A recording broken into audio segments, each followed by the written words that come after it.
munaasabad ballaaran oo ay ka qayb galeen guud ahaanba 13 gobol ee ka qayb qaadanaya tartanka ciyaaraha gobolada Soomaaliland ayaa waxa lagu qabtay Hotel Crown ee magaalada Hargeysa.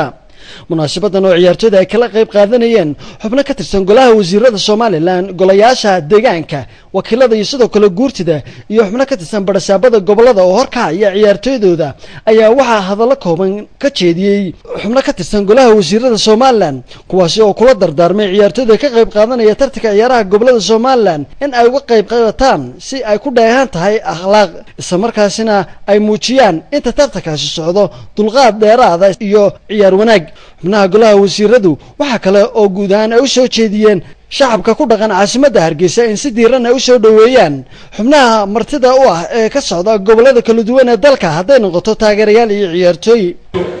waliba si wanaagsan hoo ciyaaro oo haysan difaaco gobolada kale oo goolka isagu hadaliyo oo ha qaato inuu goolka dhalinayo laakiin yaan dagaal iyo farsamo xumo yaan laga muuqan magacii Soomaaliland waxa la gaarsiiyay meel lagu horumarinayo haddii ay ceebiga kaga dhamaatana si hore ay xuseen ciyaar bay ahayd